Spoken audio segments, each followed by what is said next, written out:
Sensation, les spéciales de l'info. De retour sur Sensation pour la 4e partie de cette spéciale de l'info. Le château de Versailles nous accueille à l'occasion des Grandes Eaux musicales 2015. Elles ont débuté le 28 mars dernier et se poursuivent jusqu'au 1er novembre. Les Grandes Eaux musicales, c'est l'occasion de se balader dans les jardins et les bosquets du domaine pour découvrir 55 fontaines, le tout dans une ambiance musicale. Et oui, de la musique est directement diffusée dans les jardins. Et pour en parler, Marc Blanc, bonsoir. Bonsoir. Vous êtes le directeur technique du château de Versailles Spectacle. Première question, Marc Blanc, de quelle manière est diffusée la musique dans les jardins? Cela se fait avec quel matériel? Alors, il faut préciser que c'est de la musique amplifiée, parce que c'est des questions qu'on a souvent. Il y a eu historiquement, il n'y a pas si longtemps d'ailleurs, des musiciens qui intervenaient pendant les Grandes Eaux. Voilà, nous, c'est de la musique amplifiée. Donc, ça veut dire de la multidiffusion pour être au plus proche du public. Et cette musique est vraiment diffusée partout? On peut l'entendre à n'importe quel moment de sa balade dans les jardins? Quasiment. On a aménagé quand même quelques havres de paix dans certains endroits. Je pense au bosquet des Bains d'Apollon, par exemple, qui n'est pas sonorisé. Oui, il y a quelques bosquets qui ne sont pas sonorisés, mais en majeure partie, le parc historique est sonorisé. Donc musique amplifiée sous forme de haut-parleurs, c'est ça? Oui, exactement. Alors combien de haut-parleurs sont répartis sur le domaine à peu près, environ?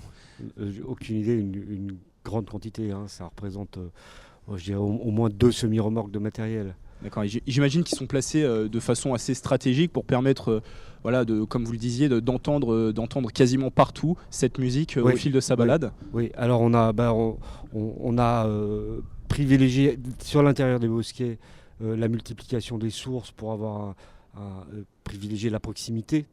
Mais on a quand même des grandes esplanades dans le parc où là on a des systèmes line-array qui couvrent des grandes surfaces. Et est-ce que vous avez peut-être des trompe-l'œil pour les cacher, ces haut-parleurs, pour rendre le tout plutôt esthétique, je dirais, pour qu'on ne voit pas trop ces haut-parleurs? Est-ce qu'il y a des systèmes, des petites combines? Ils sont tous des housses vert olive avec un râle qui nous est communiqué par le château.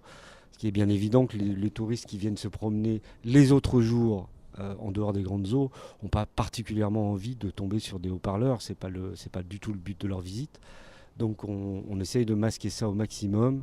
Je viens d'avoir une équipe là qui vient pendant 15 jours de peindre des coffrets électriques en verre partout pour qu'ils se dissimulent au mieux dans la végétation. Et ils sont aussi cachés peut-être sous les statues, non? Pas du tout Du tout. D'accord. Non. Alors cette musique, Marc Blanc, n'est bien sûr pas seule. Elle est là pour agrémenter sa balade et surtout magnifier les jets d'eau des 55 fontaines des Grandes Eaux musicales. Comment assurez-vous une certaine, coordination entre tous ces éléments, faire que musique et jets d'eau soient plutôt synchronisés? Alors, plutôt synchronisé, c'est relativement simple dans la mesure où les jets d'eau, à part au bassin du miroir, on a des jets d'eau automatiques. C'est les fontainiers du château qui mettent en œuvre les fontaines. Donc, on se parle par talkie-walkie avec un certain nombre de tops sur les ouvertures, les fermetures des fontaines. Donc vous le dites sur ces tops, tout va jouer sur ces tops en talkie-walkie pour synchroniser au mieux, pour rendre le spectacle... Bon, ça reste artisanal, on est sur de la technologie qui date du XVIIIe siècle pour ouvrir les fontaines du château, donc on ne va pas être à la microseconde. C'est des tops généraux qui sont donnés. Vous avez parlé un peu de l'équipe des techniciens, ça demande combien de techniciens pour réaliser cette diffusion de musique, gérer cette diffusion de musique au fil de sa balade? Alors, pour la gérer, une fois que c'est installé, très peu, 1 ou 2 personnes, dans la mesure où maintenant tout est relié en fibre optique. Donc en fait, on a une régie centrale qui commande la diffusion sur les 200 hectares du parc. Donc vous avez parlé de la régie centrale, les talkie-walkie, ça marche comme ça, c'est un genre de centre opérationnel, on pourrait dire, pour contrôler tout ça. C'est ça, exactement. Et du coup, 2 techniciens sont dans cette régie opérationnelle? Un seul. D'accord. Et qui donc contrôle tout depuis ce poste. Absolument, ce qui n'empêche pas de faire pas mal de trajets à pied quand même, pour aller vérifier, entendre, réajuster les niveaux.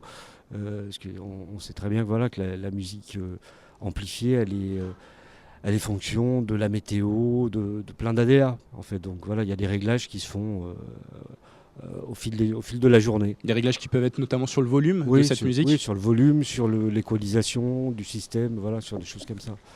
Alors cette musique qui est diffusée dans les jardins, c'est de la musique baroque. La collection Alpha Versailles vous fait revivre en musique l'histoire fabuleuse du château, des jardins et de ses fontaines. Le compositeur et violoniste Jean-Baptiste Lully est mis à l'honneur. Des extraits d'opéra, de comédie-ballet comme la célèbre Cérémonie turque du bourgeois gentilhomme par exemple sont diffusés.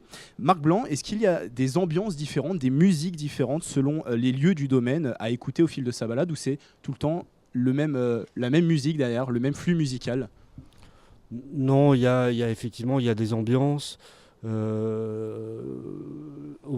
Oui, il y a des ambiances. Mais je pense en particulier, il y a des temps forts. Le final à Neptune, par exemple, a une musique très particulière.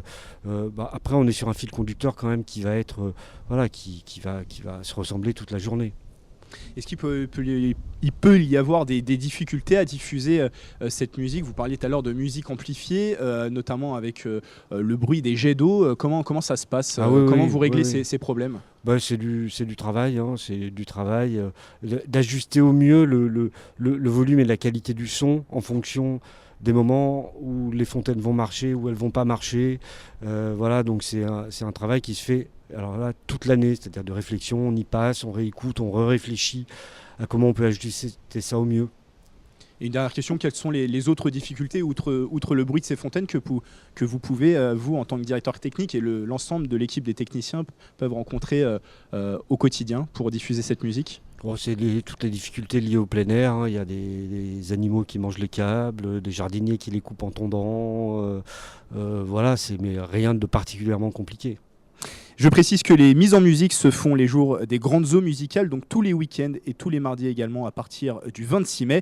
C'est de 10h à 18h30. Merci Marc Blanc, je rappelle que vous êtes le directeur technique de Château de Versailles Spectacle. La dernière partie de cette édition, de cette spéciale de l'info, c'est dans quelques instants. Nous découvrirons que les grandes eaux musicales du Château de Versailles s'adressent également aux plus jeunes. A tout de suite sur Sensation. Les spéciales de l'info sur Sensation.